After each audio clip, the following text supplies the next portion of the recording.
الحمد للہ رب العالمین والصلاة والسلام علی اشرف الانبیاء والمرسلین وعلی آلہ واصحابہ اجمعین اما بعد اعوذ باللہ السمیع العلیم من الشیطان الرجیم بسم اللہ الرحمن الرحیم لقد رضی اللہ عن المؤمنین اذ یبایعونک تحت الشجرہ صدق اللہ العظیم وصدق رسولہ النبی الکریم ان اللہ وملائکتہ یصلون علی النبی یا ایہا الذین آمنوا صلوا علیہ وسلموا تسلیما اللہم صلی علی سیدنا و مولانا محمد معدن الجود والکرم وآلہ وصحبہ وبارک وسلم۔ حمد الصلاۃ کے بعد امیر المومنین خلیفۃ المسلمین داماد مصطفیٰ صلی اللہ علیہ وسلم حضرت سیدنا عثمان غنی رضی اللہ تعالیٰ عنہ کی حیات مبارکہ کے حوالے سے چند باتیں آج گفتگو کا عنوان ہے۔ نبی کریم صلی اللہ تعالیٰ علیہ وسلم نے حدیبیہ کے موقع پر 9 ہجری میں عمرے کا ارادہ فرمایا تھا، اور حضور صلی اللہ تعالیٰ علیہ وسلم اپنے کئی سو صحابہ کے ساتھ احرام باندھ کر مقام حدیبیہ پر پہنچ گئے۔ سفیر اس کو بنایا جاتا تھا جو بڑا سمجھدار اور زیرک آدمی ہوتا تھا۔ نبی پاک صلی اللہ علیہ وسلم نے اس موقع پر جس کو اپنا سفیر بنا کے بھیجا وہ حضرت سیدنا عثمان غنی رضی اللہ تعالیٰ عنہ۔ حضور نے انہیں سفیر بنا کر کے مکہ مکرمہ میں بھیج دیا اور 2 ٹارگٹ دیے اپنے سفیر کو، 2 باتیں فرمائیں۔ فرمائے ایک تو جا کے مکے والوں کو بتاؤ کہ ہم جنگ کرنے نہیں آئے، اللہ کے گھر کا دیدار کرنے آئے، اور بڑے پرامن طریقے سے ہم طواف کریں گے، سعی کریں گے، عمرہ کریں گے، لوٹ جائیں گے۔ یہ ہمارا واحد ایجنڈا ہے، اس کے علاوہ کوئی پروگرام نہیں ہے۔ اور دوسرا انہیں یہ بتاؤ ان لوگوں کو جو ایک زمانے سے مکہ مکرمہ میں کفار مکہ کے ظلم سہ رہے ہیں، ہمارے وہ غلام جو یہاں بڑی تکلیف میں ہیں، ان کو یہ خبر دے دو، عثمان انہیں میرا پیغام دے دینا کہ اب تمہاری مشکلات کے دن تھوڑے رہ گئے، اب بڑی جلدی اللہ تبارک و تعالی دین اسلام کو فتح عطا فرما دے گا۔ حضرت عثمان غنی تشریف لے گئے۔ جب حضرت عثمان غنی وہاں پہنچے تو کفار نے آپ کو روک لیا۔ انہوں نے کہا کہ آپ رکیے، دیر ہو گئی۔ ادھر ابو سفیان نے حضرت عثمان غنی رضی اللہ تعالیٰ عنہ کو یہ کہا کہ ہم نبی پاک صلی اللہ علیہ وسلم کو اور ان کے صحابہ کو عمرہ نہیں کرنے دیں گے، آپ اگر چاہیں تو وہ سامنے بیت اللہ شریف ہے، طواف کریں، آب زمزم پئیں، حجر اسود پہ جائیں، مقام ابراہیم پہ جائیں، صفا مروہ کریں، آپ چاہیں تو کر لیں۔ تو حضرت عثمان غنی رضی اللہ تعالیٰ عنہ فرمانے لگے میں تڑپ رہا ہوں کعبے کے طواف کے لیے، لیکن میں بیت اللہ کا طواف اسی وقت کروں گا جب آگے آگے مجھے میرے مصطفیٰ کریم نظر آئیں گے صلی اللہ تعالی علیہ وسلم۔ لوگ آج پوچھتے ہیں کہ بغیر مدینہ شریف جائے حج مکمل نہیں ہوتا۔ میں نے کہا مدینہ شریف کے بغیر حج ہو جاتا ہے، پر مدینے والے کے بغیر نہیں ہوتا، اس لیے کہ حضور نے فرمایا صحیح مسلم میں خذوا عنی مناسککم، حج کے طریقے مجھ سے سیکھو۔ اللہ نے تو کہہ دیا حج کرو، تفصیل تو بتائی نہیں، تو اب آپ کو حضور سے سیکھنا پڑے گا۔ مدینے کے بغیر تو شاید حج ہو جائے، پر مدینے والے کے بغیر حج نہیں ہوتا۔ حضرت عثمان غنی رضی اللہ تعالیٰ عنہ کہنے لگے میں طواف ضرور کروں گا، پر اس وقت کروں گا جب مجھے حضور آگے آگے نظر آئیں گے۔ ادھر ایک شخص نے حضور کی بارگاہ میں بھی کہا، اپنوں کا نہ پتہ ہوتا ہے، دل بدستاور کے حج اکبر است۔ جو دل ہوتے ہیں نا، دل کو دل سے راہ ہوتی ہے۔ یہ کئی دفعہ جسم علیحدہ علیحدہ ہوتے ہیں پر یہ اکٹھے دھڑک رہے ہوتے ہیں۔ تو دل کو راہ ہوتی ہے. عرض کی یا رسول اللہ صلی اللہ علیہ وسلم عثمان غنی تو طواف کر رہے ہوں گے, صفا مروہ میں ہوں گے, بڑی موج ہوگی, آب زمزم کھول کے پی رہے ہوں گے. حضور نے سامنے والے کا چہرہ غور سے دیکھا, فرمایا عثمان کو تم زیادہ جانتے ہو کہ میں زیادہ جانتا ہوں؟ یا رسول اللہ آپ ہی زیادہ جانتے ہیں. فرمایا پھر فکر نہ کرو, عثمان میرے بغیر طواف نہیں کرے گا. بات ختم ہو گئی, میرے بغیر عثمان طواف نہیں کرے گا, ختم ہو. اب کسی نے افواہ پھیلا دی کہ حضرت عثمان غنی کو شہید کر دیا گیا. نبی پاک علیہ السلام تک بھی خبر آئی. حضور جانتے تھے ہمارا دل نہیں کرتا کوئی انتشاری بات کرنے کو, لیکن جب لوگ کرتے ہیں تو پھر دل کو تکلیف ہوتی ہے. اب یہاں سب نے لکھا ہے کہ نبی پاک صلی اللہ علیہ وسلم کو خبر ملی, حضور پریشان ہوئے, صحابہ کو مشورے کے لیے بھی بلایا, بیعت رضوان بھی ہوئی. اگر علم غیب ہوتا, یہ سارا کچھ نہ ہوتا. اور میں نے کہا خدا کے بندے, اگر حضور اپنا علم غیب اس وقت ظاہر کرتے تو حضرت عثمان کے لیے قرآن کی آیتیں نہ نازل ہوتی, اس بیعت کے تذکرے نہ ہوتے. ہر بات پہ لوگ معاذ اللہ تعالیٰ. اب دیکھیے نا یہاں یہ جملہ چھوڑنے کی کیا ضرورت ہے؟ تم قوم کو کیا دے رہے ہو, لوگوں کو کیا بتا رہے ہو کہ نبی پاک علیہ السلام اندھیرے میں بیٹھ کے فیصلے کر رہے تھے؟ کیا بتا رہے؟ آج انٹیلیجنس کی رپورٹس بتا دیتی ہیں کہ وہ فلاں کس طرح کا ماحول ہے اور آپ نے کس طرح کرنا ہے, تو تمہیں اپنی خفیہ ایجنسیوں کے مطابق تم فیصلہ کرو تو کہتے ہو ہم بھئی اندھیرے میں فیصلہ نہیں کر رہے, ہمیں رپورٹ ہے تو فیصلہ کر رہے ہیں. اور نبی پاک علیہ السلام کے بارے میں تم لوگوں کو یہ بتا رہے ہو کہ حضور اندھیرے میں فیصلہ کر دیتے تھے, پتہ ہی نہیں تھا. کس طرح کی بات کرتے ہو؟ میرے محبوب پاک علیہ الصلوۃ والسلام فرماتے ہیں کہ اللہ تبارک و تعالیٰ نے مجھے اس طرح کا علم عطا فرمایا ہے کہ جو تمہارے ذہن میں ہو مجھ سے پوچھو, میں فوراً تمہیں جواب دوں گا. لیکن لوگ اڑ گئے ہیں, کیا کیا جائے؟ اور عجیب فلسفہ ہے, یہاں بھی گرہ لگا دی, پتہ ہوتا تو یہ سارا. اور میں نے کہا خدا کے بندے اگر یہ سارا کچھ نہ ہوتا تو پھر یہ آیتیں کیسے نازل ہوتی؟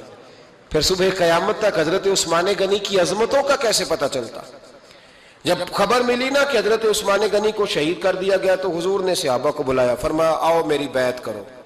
حالانکہ بیعت پہلے ہو چکی, آؤ دوبارہ بیعت کرو. یا رسول اللہ کس چیز کی بیعت کرنی ہے؟ تو نبی پاک نے فرمایا میرے ہاتھ پہ بیعت کرو کہ ہم عثمان غنی کے خون کا بدلہ لیے بغیر یہاں سے جائیں گے نہیں. ہم عثمان کے خون کا بدلہ لیے بغیر یہاں سے جائیں گے. اور حوالہ کسی نے دیکھنا ہو علامہ اسماعیل حقی کا تو میں دکھاؤں گا, جس شخص نے دوڑ کر سب سے پہلے نبی پاک کی بیعت کی وہ مولا علی شیر خدا تھے. کہ یا رسول اللہ جانا ہی نہیں عثمان کا خون کا بدلہ لیے بغیر. سب سے پہلے شیر خدا آگے بڑھے. آج لوگ انہی لوگوں میں اختلاف دکھانے کی کوشش کرتے ہیں, صحیح لا حاصل کرتے ہیں. سب سے پہلے دوڑ کر حضرت شیر خدا آگے بڑھے, کا حضور میں بیعت کرتا ہوں. نبی پاک نے صحابہ کے ہاتھوں میں بیعت ہو رہی ہے. یہ وہ والا واقعہ نہیں جو اس چوک میں پیش آیا تھا, یہ وہ والا واقعہ نہیں جو میرے ساتھ ہوا تھا تو میں آپ کو سنا رہا ہوں. یہ وہ والا واقعہ ہے جو رب کو اتنا پسند آیا کہ اللہ نے قرآن پاک میں بیان فرما دیا ہے. اس کی اہمیت کا اندازہ لگائے کہ رب کریم کو اتنا محبوب ہے یہ انداز کہ قرآن میں بیان کیا. ایک درخت تھا, کانٹوں والا درخت, اس کو شارحین نے لکھا ہے. کچھ لوگ کہتے ہیں بیری کا درخت تھا. نبی پاک درخت کے نیچے بیٹھ گئے, فرمایا بیعت کرو سارے. کن کے لیے بیعت ہو رہی؟ حضرت عثمان غنی کے لیے. ایک بیعت دین کے لیے ہوئی, قرآن کے لیے ہوئی, حدیث کے لیے ہوئی, اللہ کی توحید کے لیے. اور آج نئے سرے سے بیعت ہو رہی ہے, کس کے لیے؟ بول کے بتائیے. حضرت سیدنا عثمان غنی رضی اللہ تعالیٰ عنہ, اس شخص کی عظمت کا کوئی اندازہ کر سکتا ہے جن کے لیے نبی پاک نے خاص کر کے تخصیص کر کے ایز اے اسپیشل بیعت لی. اور صحابہ نے جب بیعت کی تو اللہ کو اتنی پسند آئی کہ قرآن مجید کی سورہ فتح کی آیت نمبر 18 میں بیان کیا. فرمایا لقد رضی اللہ عن المؤمنین اذ یبایعونک تحت الشجرہ. فرمایا محبوب تحقیق اللہ ان مومنوں سے راضی ہے جو درخت کے نیچے آپ کی بیعت کر رہے تھے. تحقیق اللہ ان سے راضی ہوا, ان ایمان والوں سے جو درخت کے نیچے آپ کی بیعت کر رہے تھے. درخت کے نیچے تحت الشجرہ. قرآن مجید کے الفاظ اگر آپ غور کریں گے تو آپ کو حضرت عثمان غنی کی عظمت کا پتہ چلے گا, اور اس واقعے کی حساسیت کی آپ کو سمجھ آئے گی کہ بیعتیں تو مسجد میں بھی ہوئی, لیکن نام لے کے نہیں کہا محبوب جنہوں نے مسجد میں بیعت کی. نام لے کے نہیں کہا، حالانکہ وہ بیعتیں بھی اللہ کو بڑی محبوب ہے. بیعتیں تو میرے بھائی نبی پاک نے بیت اللہ شریف کے پاس بھی کی، مسجد نبوی میں بھی کی، لیکن یہاں نام لے کر کوئی بھول نہ جائے. کسی نے کہہ دینا تھا کوئی اور بیعت تھی جی، لوگ شرح کر رہے ہیں نا مرد، وہ تو کسی اور کی بیعت. نام لے کے کہا محبوب تحت شجرہ، وہ جو درخت کے نیچے بیعت ہوئی، وہ جو بیعت درخت کے نیچے ہوئی، اور جنہوں نے بیعت کی لقد رضی اللہ عن المومنین، تحقیق اللہ ان مومنوں سے راضی ہو گیا. اللہ ان مومنوں سے، صحیح بخاری صحیح مسلم میں صحابہ نے پوچھا یا رسول اللہ کس طرح راضی ہوا ہے؟ فرمایا آج جس نے میرے ہاتھ پہ بیعت کی ہے رب کریم نے وعدہ کر لیا ہے سب کو جنت عطا فرمائے گا. جنتی ہو گئے سارے. حضرت عثمان غنی رضی اللہ تعالیٰ عنہ کی یہ عظمت، یہ شان قرآن پاک نے بیان کر دی کہ حضرت عثمان کے نام پر صحابہ جمع ہوئے تو اللہ تبارک و تعالیٰ نے اس واقعے کا ذکر قرآن مجید میں فرما دیا. میرے عزیز دوستو، حضرت عثمان غنی کو اللہ نے بڑی شان عطا فرمائی، بڑا مرتبہ دیا، بڑے حسین و جمیل، بڑے خوبصورت آدمی تھے. دیکھو نا کیا شان ہے حضرت عثمان ذی النورین. یہ ذو النورین کا کیا معنی ہے؟ دو نور کون ہے؟ حضور کی دو صاحبزادیاں. اعلیٰ حضرت فرماتے ہیں نور کی سرکار سے پایا دوشالہ نور کا، نور کی سرکار سے پایا دوشالہ نور کا، ہو مبارک تجھ کو ذو النورین جوڑا نور کا. دو نوروں والے حضرت عثمان غنی. ایک بیٹی کا نکاح کیا، وہ وصال کر گئی تو محبوب نے دوسری بیٹی کا بھی نکاح کر دی. یہ جو بیچارے پراپوگنڈے والے ہوتے ہیں نا، یہ پہلے دن سے صرف پراپوگنڈے میں ہی ہے. یہ نہ محب بن سکے نہ محبوب بن سکے. ان کا نہ کوئی اپنا ہوا نہ انہیں کسی نے اپنایا. یہ پراپوگنڈے والے ہی ہیں، ساری زندگی چیم گوئیاں، کانوں میں باتیں. اپنا اپنا مزاج ہے نا جی، جس کے حصے میں جو ڈیوٹی آئی. کچھ لوگ وہاں بھی منافقین چیم گوئیاں کرنے لگے، دوسری بیٹی بھی دے دی، دوسری بیٹی بھی دے دی، دوسری بیٹی بھی دے دی. محبوب کے کانوں تک آواز گئی، فرمایا زیادہ باتیں نہ کرو، میری 40 بھی ہوتی. وہ ختم ہو گئی بات، تم 2-3 کی بات کرتے ہو. حدیث مبارکہ کے لفظ ہے، نبی پاک نے فرمایا میری 40 بھی ہوتی، ایک کے بعد دوسری انتقال کرتی رہتی، میں ساری عثمان کو دے دیتا. حد ہو گئی بھئی، اتنا بڑا مرتبہ. چیم گوئیاں نہ کرو، دوسری بھی دے دی، میری 40 بھی ہوتی. اس حدیث کا ترجمہ یہ ہے کہ محبوب فرماتے ہیں کہ مجھے عثمان پر اعتبار ہی بڑا ہے، مجھے عثمان پیارا ہی بڑا ہے، عثمان غنی کی عظمت ہی بڑی ہے. فرمایا میری 40 بھی ہوتی تو میں ساری یکے بعد دیگر حضرت اسامہ بن زید رضی اللہ تعالیٰ عنہ فرماتے ہیں نبی پاک نے اپنی صاحبزادی حضرت رقیہ رضی اللہ تعالیٰ عنہ کا نکاح حضرت عثمان غنی کے ساتھ کیا تو دونوں میاں بیوی پیارے بڑے تھے، حسین و جمیل بڑے. حضرت عثمان بڑے نفیس آدمی تھے، بڑی نفاست تھی. کپڑا سادہ پہنتے تھے لیکن لوگ کہتے ہیں کبھی ہم نے ان کے کپڑوں پہ دھبا نہیں دیکھا، چہرے پر اتنا سا گرد کا نشان نہیں دیکھا. ہمارے ملک میں سب سے زیادہ خرچہ میک اپ کا آتا ہے، پتہ ہے آپ کو جی؟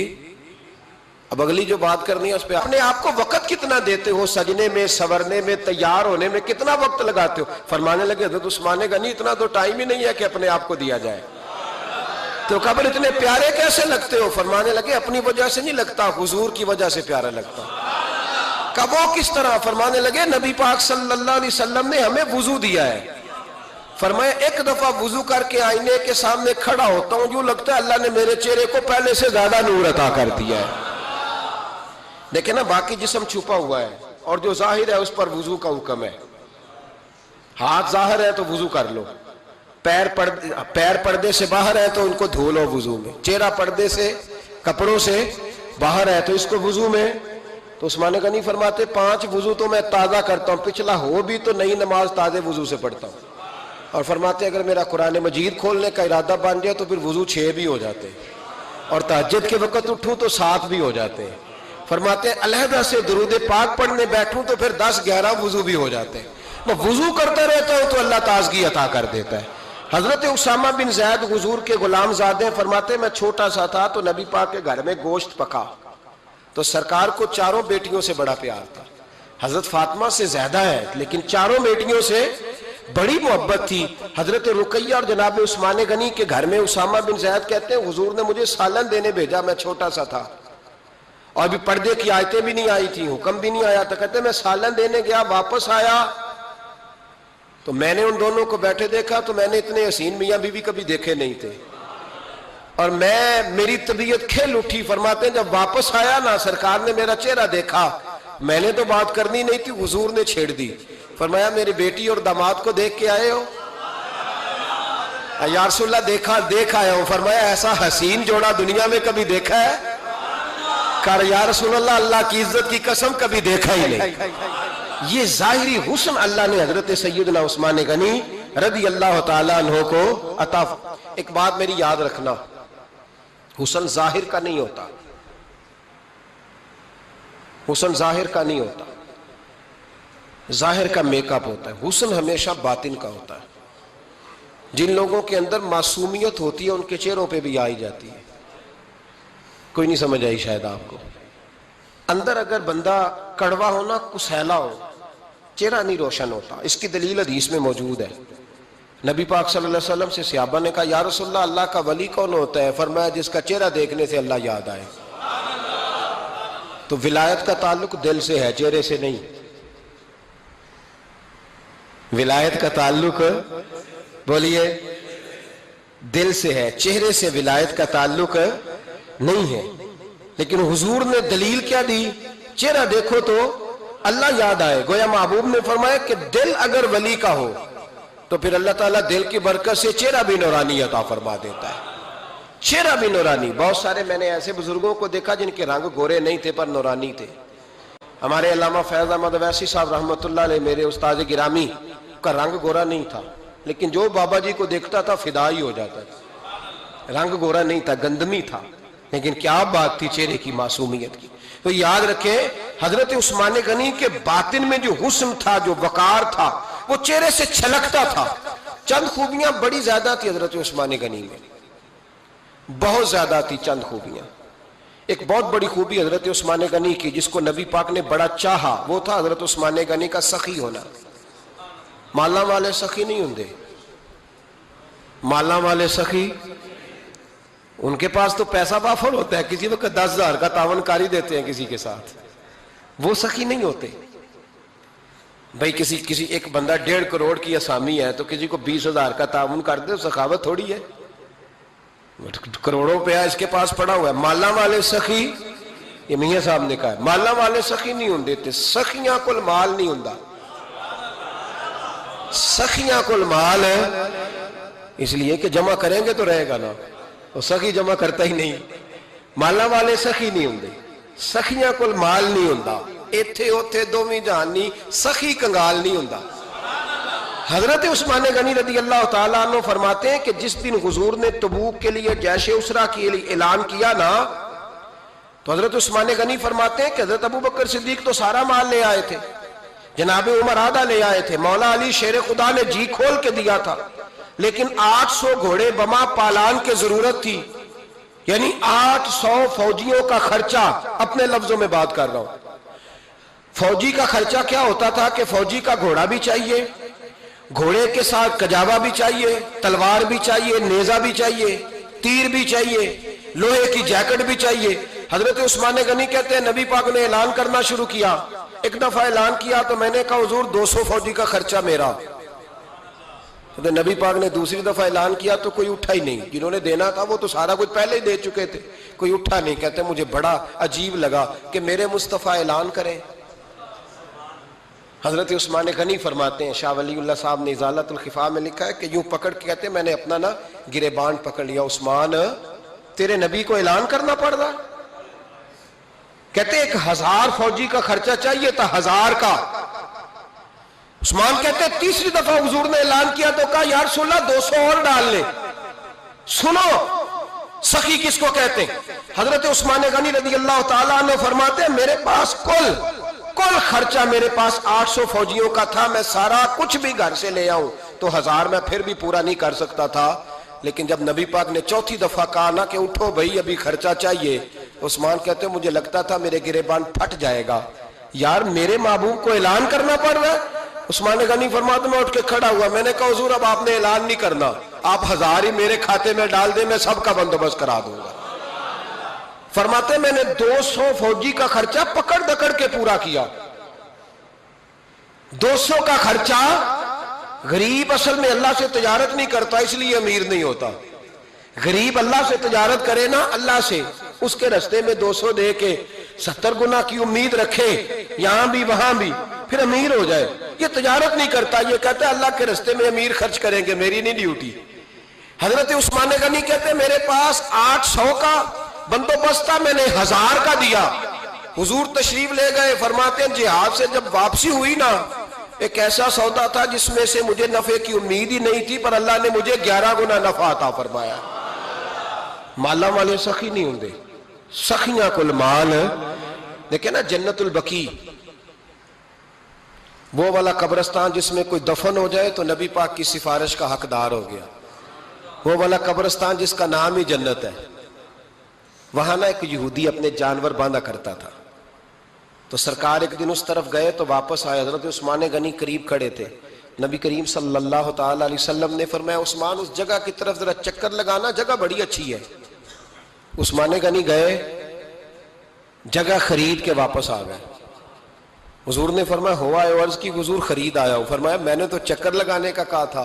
کہا یا رسول اللہ آپ نے یہ بھی تو فرمایا تھا جگہ بڑی اچھی ہے، تو جس کو آپ نے اچھا کہہ دیا یہودی کے پاس تو نہیں نہ رہنی چاہیے، تو میں نے خرید دی۔ شرم نہیں آتی لوگوں کو۔ حضرت عثمان کے بارے میں بات کرتے ہیں، جس قبرستان میں سیدہ پاک بی بی صاحبہ حضرت فاطمہ الزہرا آرام کر رہی ہے، وہ زمین حضرت عثمان نے تحفہ دی ہے۔ حیا نہیں آتی بات کرتے؟ شرم نہیں آتی؟ یہ صدقہ سیدہ فاطمہ کا ہی ہے، انہی کے لیے اللہ نے تحفہ دیا، پر اس کے پیسے حضرت عثمان غنی نے ادا کیے۔ پھر اس قبرستان میں سیدہ پاک نے آرام کیا، پھر اسی قبرستان میں عثمان ابن مسعود نے آرام کیا، پھر اسی قبرستان میں حضرت حلیمہ سعدیہ لیٹی ہوئی ہے، اسی قبرستان کے اندر نبی پاک کی زوجہ سیدہ عائشہ آرام کرتی ہے، پھر اسی زمین پر میرے محبوب کے پیارے نواسے امام حسن آرام فرمائے۔ حضرت عثمان غنی رضی اللہ تعالیٰ عنہ کے بارے میں بات کرتے تیری زبان نہیں کانپتی؟ ان کو بات کرتا ہے جن کے تحفے اہل بیت نبوت نے قبول فرمائے اور وہاں آرام کرنا انہوں نے پسند کیا، اتنا بڑا جرت بند ہو گیا تو۔ حضرت سیدنا عثمان غنی رضی اللہ تعالیٰ عنہ سخاوت کی تو کمال کر دیا حضرت عثمان غنی، اور پھر ضرورت سے زیادہ پیسے دے کے۔ وہ کنویں کی بات بڑی معروف ہے، میں نے بس اشارہ کرنا ہے، نبی پاک نے بھی اعلان کیا تو بڑا ہی اعلان کر دیا، فرمایا وہ میٹھے پانی کا کنواں ہے، قبضہ یہودی کا ہے، جو بندہ خرید کر وقف کرے گا نا اسے کیا ملے گا؟ تو حضور نے فرمایا میری جیب میں جنت کی ٹکٹ ہے، میں اسے جنت دے دینی۔ یہ ہے عرض جنت، یہ طیبہ کی زمین ہے، جنت بھی یہی، مال کے جنت بھی یہی ہے، جنت لے لے مجھ سے، لے لے۔ حضرت عثمان غنی گئے، اس کو کہا بھئی کنواں میرے ہاتھ بیچ دے۔ کنویں کی قیمت تھی 500-700 دینار، تو حضرت عثمان 500-600 دینار کل کنویں کی قیمت تھی۔ جناب عثمان غنی گئے، یہودی کو پتا تھا کہ یہ خریدنا چاہتے ہیں، فرمایا یار یہ کنواں بیچ دو۔ کہنے لگا نہیں بیچنا۔ فرمایا قیمت منہ مانگی، کہنے لگا قیمت میری مرضی کی۔ کہا تمہاری مرضی کی، اپنی اپنی اوقات ہوتی ہے نا قیمت لگانے کی، تمہاری مرضی کی۔ کہنے لگا میری شرط ہے میں ایک دن کے لیے کنواں دوں گا، ایک دن میں ایک دن آپ۔ فرمایا یہ بھی منظور ہے۔ کتنے پیسے؟ اس نے کہا میں 3000 دینار لوں گا، 500-600 کا ہے۔ حضرت عثمان غنی فرمانے لگے تو نے اپنی اوقات کے مطابق 3000 مانگا ہے، میں 40,000 لے کے آیا تھا، اپنی اوقات کے مطابق مانگا، 40,000 دینار میری جیب میں۔ یہودی کہنے لگا عثمان تو تاجر ہے، اور عام تاجر نہیں، عالمی سطح کا تاجر ہے، لوگ تیری تجارت کی مثالیں عرب میں دیتے ہیں، پر 500-600 کا کنواں 40,000۔ فرمانے لگے مسئلہ کنویں کا نہیں، مسئلہ مصطفیٰ کے فرمان کا ہے، وہ جو حضور کا فرمان پورا کرنا ہے نا، اس کے لیے 40,000 تھوڑے ہیں، میرے پاس تھے ہی اتنے جو لے کے آیا ہوں۔ حضرت عثمان نے پیسے چکائے، اس نے کہا ایک دن پانی ملے گا۔ فرمایا منظور ہے۔ وہ ایک دن بیچا کرتا تھا پانی، حضرت عثمان نے اعلان کر دیا جو میرا دن ہے نا فری پیو، اپنے بھی پیو، بیگانے کا اعلان کوئی نہیں کرنا، میرا کوئی پروگرام نہیں۔ لیکن آپ مطلب ہلکا ہلکا ایسے ایسے دیکھیں گے، سوچیں گے، غور کریں گے، او بھائی پیسہ بھی بانٹنے سے چلو بولو تو صحیح نا، اس پر بھی آپ حامی تو بھرے نا، سچی بات کر تو لینی چاہیے نا۔ چلے عمر آپ 2 سال کے بعد کر لینا، 6 سال کے بعد کر لینا، پر ہاں نہ تو صحیح کرے نا، پیسہ بھی ہمیشہ بانٹنے سے۔ ملا رومی رحمت اللہ علیہ فرماتے ہیں کنویں سے سادہ پانی نکل جائے تو تازہ آ جاتا ہے، اور اگر پانی کنویں کے اندر رہے سارا ختم نہ ہو تو باسی ہو جاتا ہے۔ اس لیے فرمایا کرتے تھے میں اس کنویں سے پانی پیتا ہوں جس پہ رش زیادہ ہوتا ہے، لیکن وہاں سے پانی ختم ہوتا ہے تو تازہ آتا رہتا ہے۔ فرماتے تو اللہ کے رستے میں سارا خرچ کر دے، اللہ تازے عطا کر دے گا اور پہلے سے زیادہ عطا کر دے گا۔ میرا آپ کا مسئلہ یہ ہے کہ تجارت بندوں کے ساتھ ہے، بندوں کے ساتھ جو تجارت ہے نا، بندے کنجوسی کر جاتے ہیں، بندے کا تو صحیح کام چل جائے تو پارٹنر کو فارغ کر دیتا ہے، یہ تو فارغ ہے، اور اگر کبھی کسی کی دکان میں کوئی کرایہ دار اچھا اس کی دکان چل جائے تو مالک کہتا ہے تو جا، اب دکان میں نے خود کھول لی ہے، وہ فارغ کر دیتا ہے۔ بندوں کا تو مزاج ہے۔ اور اللہ تبارک و تعالیٰ سے جب تجارت ہوتی ہے نا، میں نے ایسے لوگ دیکھے ہیں جن کے گھروں میں لاکھوں روپیہ ماہانہ آتا ہے، غربت نہیں جاتی۔ ان کو سوچنا چاہیے کہ کثرت والا پیسہ آیا ہے پر برکت والا نہیں آیا۔ حضرت عثمان غنی رضی اللہ تعالیٰ عنہ فرماتے ہیں کہ میں نے پہلے بھی میں بڑا تاجر تھا، لیکن جب سے مصطفیٰ کے نام پر خرچ کرنا شروع کیا، پھر کہاں کہاں سے آیا کب، اور بڑی سیانی بات فرماتے ہیں۔ آپ فرماتے ہیں میں کلمہ پڑھنے سے پہلے تجارت کو وقت زیادہ دیتا تھا، اور مسلمان ہونے کے بعد میں نے تجارت کو ٹائم تھوڑا دیا، پر اللہ نے روزی مجھے زیادہ عطا فرمائی۔ اس لیے برکت پر ہماری توجہ نہیں رہی، غیبی خزانوں پر خیال ہم نے چھوڑ دیا ہے۔ غیبی خزانوں سے جو چیز ملتی ہے وہ زیادہ ملتی ہے، جو مادی ذرائع سے ملتی ہے وہ چیز کم ہوتی ہے۔ حضرت عثمان غنی پر الزام لگا جب آپ کا دور حکومت تھا، یہ یاد رکھیں کہ سب سے زیادہ الزامات حضرت عثمان غنی پہ لگائے گئے۔ جن بندوں کے قد کاٹ زیادہ ہوتے ہیں ان کے خلاف پراپوگنڈے بھی لمبے چوڑے ہی ہوتے ہیں۔ بڑی بڑی بات یاد رکھنا، کہا گیا کہ حضرت عثمان لوگوں کو نوازتے بڑا ہے، بڑا دیتے ہیں حضرت عثمان غنی۔ تو حضرت عثمان غنی فرمایا کرتے تھے حکمران تو میں آج بنا ہوں تو میں تو پہلے بھی بڑا دیتا تھا، وہ کس خزانے سے دیتا تھا؟ آپ جواب دیا کرتے۔ دیکھیں ذرا، لاکھوں لوگ حج کرنے آتے تھے، پر حضرت عثمان غنی حج کرنے جاتے تو اعلان کر دیتے کہ کوئی حاجی حج کے موقع پر آ کے کھانا نہ پکائے، سب کو کھانا عثمان غنی اپنی جیب سے دیا کریں گے۔ مینا میں لنگر کھانا ہوتا تھا حضرت عثمان غنی کا، مینا میں فرماتے تھے کھاؤ حاجیوں جتنا کھا سکتے ہو، اور پھر حضرت عثمان غنی کا اعلان تھا، خدام کو کہتے تھے میں آخر میں کھاؤں گا، پہلے میرے سارے آنے والے حاجیوں کو کھلایا جائے۔ ایک مجھ سے نا ایک دوست نے سوال پوچھا، 4-5 دن ہو گئے، کچھ سوال ایسے ہوتے ہیں جو بندے کو نا چوراہے پہ لا کے کھڑا کر دیتے ہیں، زندگی میں نہ بھولنے والے سوالات ہوتے ہیں۔ ایک شخص نے سوال پوچھا، کہنے لگا اوکاڑ دینی اور مذہبی گھرانہ ہے، اوکاڑے سے تعلق ہے، میرے ساتھ محبت کا رشتہ ہے، کہنے لگے بیٹی کی شادی کر دی ہے راولپنڈی میں، آپ کی بھی بیٹیاں ہیں میری بھی بیٹی ہے، بیٹی کی شادی کر دی ہے راولپنڈی میں، اب بچی چند دن رہنے آئی ہے، پوچھنا یہ ہے کہ نماز پوری پڑے گی کہ قصر پڑے گی؟ تو میرا تو اس نے کام کر دیا، حد ہو گئی، رو رو کے برا حال۔ میں نے کہا یار تو بند کر دے فون، رات کو بتاؤں گا۔ کیا پوچھ لیا یار تو نے؟ بیٹی مسافر نہیں ہوتی، بیٹی تو مہرانی ہوتی ہے باپ کے گھر کی، وہ بیٹی مطلب کیسے بتاؤں کہ دل کرتا ہے کہ بیٹی وہ صرف ہنسے، وہ روئے کبھی نہ، یہ دعا ہوتی ہے۔ تو نے اتنا بڑا سوال کیوں کیا؟ بہرحال علماء کو کچھ چیزوں کے جواب دینے پڑتے ہیں۔ میں نے کہا میں رات کو بتاؤں گا۔ رات کو پھر فون آیا کہ آپ وہ بڑی جلدی جواب دینے کے عادی ہیں تو دیر کیوں کر دی؟ تو میں نے کہا یار جواب تو میرے پاس تھا لیکن ہمت نہیں تھی ابھی۔ تو میں نے کہا کہ اگر تو بیٹی آئی ہے والد کے گھر میں اور ابا جی کا پروگرام ہے اسے جائیداد میں سے حصہ دینے کا، تو پھر تو بیٹی نماز پوری پڑے گی، لیکن اگر ابا جی نے علیحدہ کر کے انگوٹھا لگوانا ہے تو پھر بیٹی مسافر ہے۔ اگر ابا جی نے اس کو علیحدہ کر کے انگوٹھا لگوانا ہے نا کہ دے دے بھائیوں کو، خیر ہے تیری شادی پہ خرچہ کر دیا ہے، اگر ابا جی کے دل میں نے کہا یہ ابے سے فتویٰ پوچھ لو، اگر ابا جی کے دل میں چور ہے نا کہ بیٹی کو دینا کچھ نہیں، تو پھر بیٹی نے نماز قصر پڑھنی ہے، اس لیے کہ پھر وہ وہاں حصے دار۔ اس کی دلیل حضرت عثمان غنی رضی اللہ تعالیٰ عنہ حج کے لیے تشریف لے گئے تو لوگوں نے حضرت عثمان غنی سے کہا کہ نبی پاک بھی قصر نماز پڑھتے تھے، حضرت عمر بھی حج کے موقع پر قصر پڑھتے، حضرت ابو بکر بھی، آپ کیوں پوری پڑھتے؟ فرمایا ان کا مکے میں گھر کوئی نہیں تھا، میرے تو پورے کے پورے باغ ہیں، تو میں یہاں مسافر نہیں ہوں، میں یہاں مقیم ہوں، تو اگر تو بیٹی کا حصہ بھی ہے ابا جی کے گھر میں تو پھر وہ نماز پوری پڑے گی۔ لیکن اگر ابا جی نے اللہ تعالیٰ خیر فرمائے بیٹوں کے حق میں فیصلہ سنا دیا ہے اور انہوں نے بیٹی سے کہہ دیا ہے کہ چھوڑ، جو بیٹیاں حصہ لیتی ہیں ان کے بھائی نہیں ملتے تو نہ ملے بھائی، کوئی عرض نہیں، ضروری ہے ظالم بھائیوں سے رابطہ رکھنا جو کھا جائے بہنوں کا حصہ۔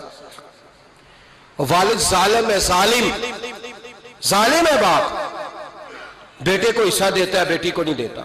اور یہ 1.5 مربے والے جاگیردار کی بات نہیں کر رہا، جس کا 4 مرلے کا مکان ہے اس کی بیٹی کا بھی حصہ بنتا ہے۔ کیوں کھاتے ہو بیٹیوں کا حصہ؟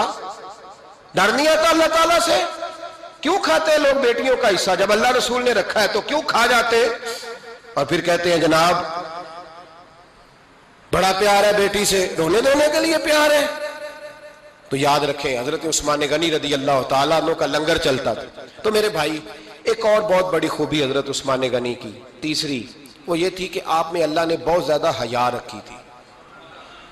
آج نا اگر آپ ناراض نہ ہو تو ہماری حکومتوں میں جو بدتمیز زیادہ ہوتا ہے اس کا عہدہ زیادہ ہوتا ہے، اس کو اچھا عہدہ ملتا ہے جو بدتمیزی زیادہ کرتا ہے۔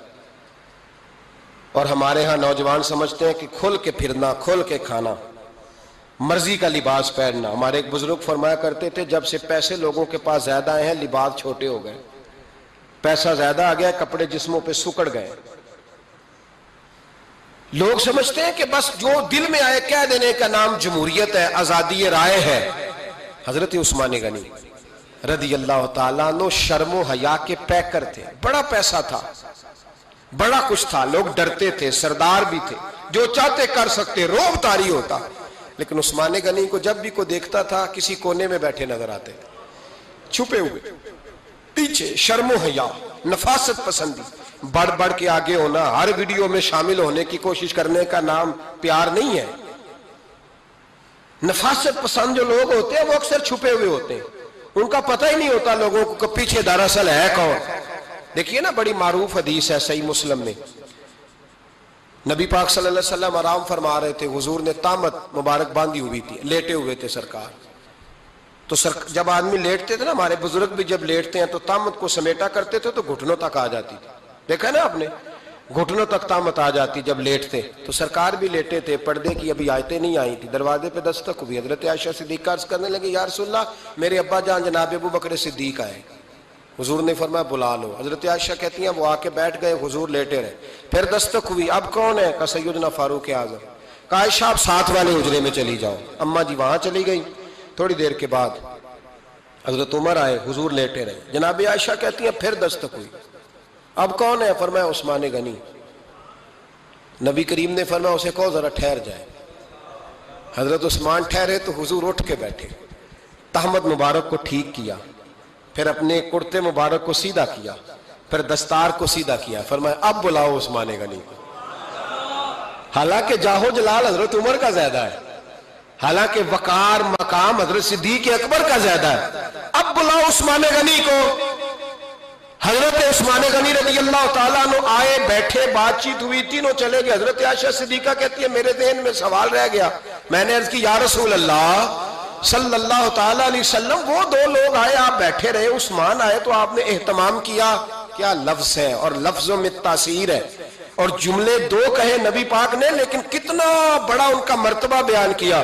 فرمایا عائشہ میں اس شخص سے حیا نہ کروں جس سے اللہ کے فرشتے بھی حیا کرتے ہیں، میں اس سے حیا نہ کروں جس سے اللہ کے فرشتے بھی حیا کرتے ہیں۔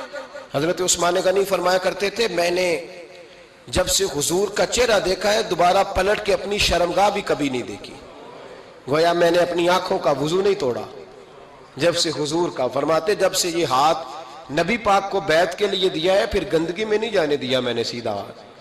حضرت عثمان غنی فرمایا کرتے تھے میں اپنے گھر کے اندر اپنے غسل خانے میں 4 دیواری کے اندر بھی کپڑوں سمیت غسل کرتا ہوں، مجھے حیات یہ غسل خانے میں بھی کپڑے. اور سنو ایک اور بڑی بات اہم، آپ فرمایا کرتے تھے میری جو محرم عورتیں ہیں نا، محرم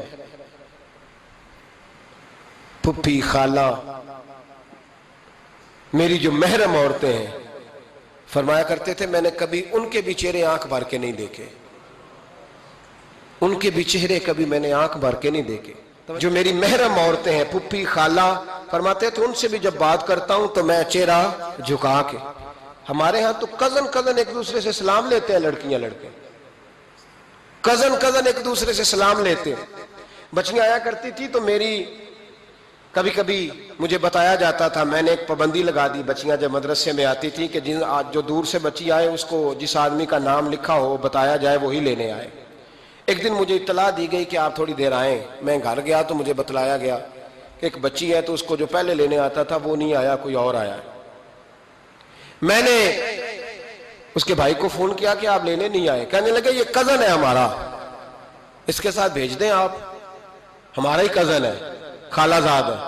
میں نے کہا یار آپ کہاں ہو؟ کہنے لگے مجھے 20-25 منٹ لگ جائیں گے. تو میں نے کہا ابھی کلاسیں بھی جاری ہیں تو آپ ہی آ جانا خود ہی. کہنے لگا سب آپ بھیج دیں، مجھے اعتبار ہے اس پہ. میں نے اس کو ایک بات کہی جو آپ کو بھی کہتا ہوں، میں نے کہا یار تمہیں اعتبار ہے تو اللہ رسول کو اعتبار کیوں نہیں؟ انہوں نے کیوں غیر محرم بنایا؟ عجیب تماشا ہے. مجھے پھپھی ذات پہ، خالہ ذات پہ، ماموں ذات پر اعتبار ہے، نبی پاک کو کیوں نہیں؟ آپ کو زیادہ پیار ہے لوگوں سے یا نبی پاک کو امت سے زیادہ پیار ہے؟ کیا مطلب تماشا ہے؟ کیا مزاج بنا لیا میں نے اور آپ؟ نبی پاک نے ایک شخص پر اعتبار نہیں کیا، پر میں اس سے پردہ کرو. آپ نے اور میں نے کیسے کر لیا؟ نبی پاک نے خالہ ذات، پھپھی ذات، دیور پر، جیٹ پر، سالے پر، بہنوئی پر اعتبار نہیں کیا، پابندی لگا دی. تو نے کیسے کیا؟ تیرے دل میں زیادہ درد ہے، تو زیادہ دین کو سمجھنے لگا ہے، انسانیت زیادہ اچھل آئی ہے تیرے اندر. اعتبار کیا ہوتا؟ یاد رکھنا دنیا میں جتنے گھر تباہ ہوئے ان لوگوں کی وجہ سے نہیں ہوئے جن پر اعتبار نہیں تھا، ان کی وجہ سے ہوئے جن پر اعتبار تھا. گھر کا بیٹی لنکا ڈھائے، باہر والے آ کے کبھی بھی گھر میں کوئی نقب زنی نہیں کرتے، جب بھی کرتے اعتبار والے کرتے. میرے رسول پاک علیہ الصلوۃ والسلام کی وہ ازواج جن پر اللہ کو اتنا اعتبار ہے کہ رب کہتا ہے میرے محبوب کی بیویوں تمہاری جیسی دنیا میں دوسری ہے ہی کوئی نہیں. اللہ کو اتنا اعتبار ہے. لیکن ایک نابینا صحابی آئے تو حضور کی 2 ازواج بیٹھی تھی تو نبی پاک نے فرمایا پردہ کرو. یا رسول اللہ وہ تو نابینا ہے. فرمایا تمہیں تو نظر آ رہا ہے نا، تمہاری آنکھیں تو کھلی ہوئی ہیں. حضور کو اعتبار نہیں تھا. بس کر دیں. سب سے بڑا ظالم وہ ہے جو کہتا ہے مجھے بیٹی پہ اعتبار ہے. وہ ظالم ہے، وہ اپنی بیٹی کے ساتھ ظلم کر رہا ہے. جو کہتا ہے مجھے اعتبار ہے، کالج جا رہی ہے، یونیورسٹی جا رہی ہے، اکیلے آ جا رہی ہے، مجھے اعتبار ہے. یہ ظلم کر رہا ہے بچی کے ساتھ. وہ تو بچی ہے، اس کا تو ذہن کمزور ہے. ہو سکتا ہے صاف دل ہو، لیکن سامنے جو شیطان چوکوں میں گلیوں میں دائیں بائیں گھوم رہے ہیں وہ تو صاف دل نہیں ہے نا، وہ تو معصوم طبع نہیں ہے نا. تو بعض اوقات بڑے اچھے نفیس بچے بھی شیطانوں کا شکار ہو جاتے ہیں. خدا کا خوف کریں. حضرت عثمان غنی کی زندگی، حضرت عثمان فرماتے ہیں جو محرم عورتیں تھیں ان کی طرف بھی آنکھ بھر کے نہیں دیکھا، اس لیے کہ وہ خاتون ہے، میں مرد ہوں، میری حیا مانی. آج لوگوں کو شوق ہو گیا عورتوں کی مجلس میں دوڑ دوڑ کے جانا، وہاں بیٹھنا، وہاں وقت بتانا. پیرانے عظام کہتے ہیں کہ وہ درویشنیوں کے بیچ بیٹھے ہیں جی، باپ بیٹی ہوتے ہیں جی، مریدنی اور پیر. میں نے کہا کوئی نہیں ہوتے. اس رشتے پر استدلال ہے. اعلیٰ حضرت فرماتے ہیں واجب ہے پردہ پیر اور مریدنی کا. یہ پردہ واجب ہے. اگر کوئی شخص اس طرح بے پردہ بیعت لے گا، بیچ میں بیٹھے گا، تو اس کا تو مرید ہونا ویسے ہی حرام ہے، جائز ہی نہیں ہے. جو سارا دن تویز دھاگے کے لیے بیٹھا رہے اور بیویوں سے گفتگو کرتا رہے. خدا را حضرت عثمان غنی رضی اللہ تعالیٰ عنہ کی زندگی میں جو باتیں ہمیں بہت زیادہ ملتی ہیں ان میں نفاست ہے، آپ کی حیا ہے، سخاوت ہے. ایک بات اور سن لیں، بڑا ستایا گیا حضرت عثمان غنی کو، پراپوگنڈے کیے گئے، آپ کے خلاف مہم چلی. عبداللہ ابن سبا نے بڑی مہم جوئی کی آپ کے خلاف. یہودیوں نے مسلمانوں کا روپ دھار کر بڑا آپ کو ستایا، تکلیفیں دی. جی آپ اپنے رشتہ داروں کو بڑا دیتے ہیں. فرمایا کرتے تھے جیب سے دیتا ہوں، مال خزانہ سے نہیں دیتا. حضرت عثمان غنی رضی اللہ تعالیٰ عنہ کو بڑا ستایا گیا. یہ واحد خلفائے راشدین میں خلیفہ ہے جن کا 40 دن پانی بند کیا گیا، کھانا نہیں آنے دیا گیا. لیکن کمال ہستی حضرت عثمان غنی کی. مولا علی جیسے شیروں نے جا کے کہا آپ اشارہ کریں، یہ جو آپ کے خلاف نکلے ہوئے ہیں تو ایک تلوار سے مار دیے جائیں گے. تو حضرت سیدنا عثمان غنی فرمانے لگے میں وہ والا مینڈا نہیں بننا چاہتا جس کی وجہ سے مدینے کی گلیاں رنگین ہو جائیں. امن کا کہا آپ خلافت چھوڑ دیں. فرمایا حضور نے کہا تھا اللہ تمہیں ایک قمیض پہنائے گا، لوگ اتارنا چاہیں گے تم نے اتارنی نہیں. صبر سے، حوصلے سے، اطمینان سے. یہ وہ واحد ہستی ہے حضرت عثمان غنی. انہوں نے شہادت قبول کر لی لیکن تلوار نہیں چلنے دی، لوگوں کو ایک دوسرے کے گلے نہیں کاٹنے دی. وہ شخصیت ہے حضرت عثمان غنی کی. لیکن بڑا ستایا گیا، بڑا پراپوگنڈا. مجھے بتائیے اس کے بارے میں اللہ قرآن کی آیتیں نازل کر دے اور جس کے بارے میں مصطفیٰ کریم ایک بار نہیں تین بار جنت کی بشارت عطا کر دے. کوئی بندہ ہمیں تاریخ بتائے، حوالے دے، کہانیاں سنائے تو ہم اس کی کہانیاں دیکھیں گے یا نبی پاک کا فرمان دیکھیں گے؟ بولیں، جا کے بولیں، جا کے. کسی کہانی پر کبھی بھی کان. بس ایک حدیث میں نے بڑی دفعہ سنائی ہے، پھر سناتا ہوں، ترمذی میں ہے. نبی پاک جنازگاہ تک گئے جنازہ پڑھنے. یا رسول اللہ فلاں آدمی انتقال کر گیا. جنازگاہ تک تشریف لے گئے جنازہ پڑھانے، لیکن جنازگاہ تک پہنچ کر محبوب نے فرمایا اس کا جنازہ نہیں پڑھانا. یا رسول اللہ کیوں؟ فرمایا اس لیے کہ یہ عثمان غنی سے بغض رکھتا تھا. تو حضور تو اس کا جنازہ نہیں پڑھتے. خبردار کسی داستان پہ کان نہ دھریں. عقلیں دوڑاتے پھرتے ہیں لوگ، ایسے ہوا تھا تو ویسے ہوا تھا تو اس نے کہا تھا تو اس نے کہا تھا. ہمیں اس کی اس کی نہیں خبر، ہمیں تو مصطفیٰ کا پتہ ہے. جو حضور نے جن کی شان بیان کر دی ان کی شان پر ہم کسی تاریخ کا حوالہ مزید ضرورت محسوس ہے. بس اپنی طبیعت میں سادگی اور صفائی پیدا کریں، سخاوت پیدا کریں، حیا پیدا کریں. یہ حسن ہے. اس حسن کو حضرت عثمان غنی نے تقسیم کیا ہے. اللہ سمجھنے کی توفیق عطا فرمائے. آخر دعوانا